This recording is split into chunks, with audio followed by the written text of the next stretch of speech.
लाख रोगों की एक दवा श्रीमद् भगवत गीता। आज समझेंगे मानसिक रोगों का इलाज श्रीमद् भगवत गीता से। चाहे जीवन में चिंता हो, जितनी भी प्रकार की चिंताएं हैं, चाहे बिजनेस की चिंता हो, गंदगी की चिंता हो, बीमारी की चिंता हो, चोरी की चिंता हो, नौकरी की चिंता हो, आग लगने की चिंता हो, मरने की चिंता हो, किसी भी प्रकार की चिंता हो, सभी प्रकार की चिंताओं का निवारण गीता में है। कैसा भी दुख हो, कोई भी दुख हो, A to Z सभी दुखों का निवारण श्रीमद् भगवत गीता में है। आज मैं एक श्लोक गीता का लूंगा, उसी श्लोक में सभी समस्याओं का हल है। ज्ञान कर्म संन्यास योग, ज्ञान कर्म संन्यास योग का 33वां श्लोक।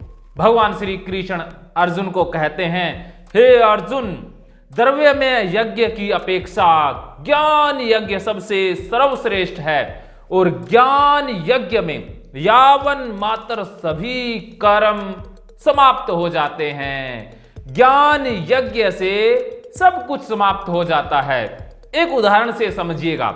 ज्यादातर व्यूवर इस चैनल के ऊपर ओसीडी वाले हैं। जब ओसीडी वाले ये समझ लेते हैं कि हम जो खाना खाते हैं, खाने से ही पोटी बनती है, पेशाब बनता है, जो पानी पीते हैं उसी से पेशाब बनता है, आंसू बनते हैं, लार बनती है, खाने से ही खून बनता है, लेकिन खून हमें गंदा लगता ही नहीं है।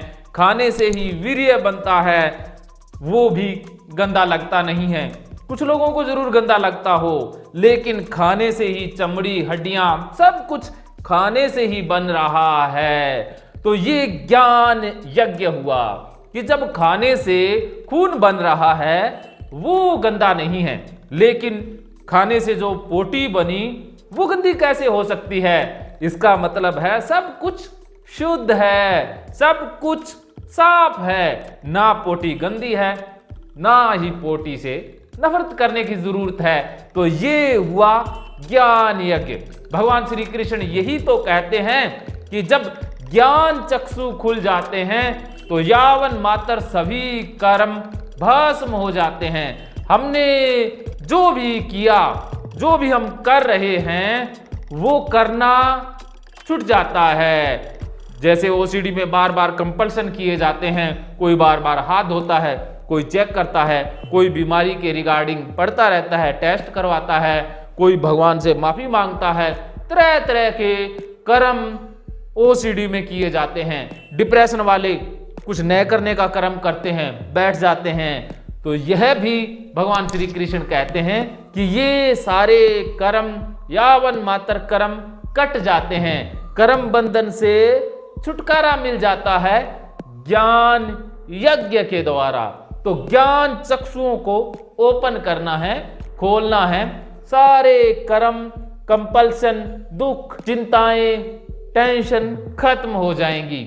अगर ना हो तो आप मुझसे बेझिझक बात करें, गीता पढ़ें, मैं आपकी हर संभव सहायता करूंगा।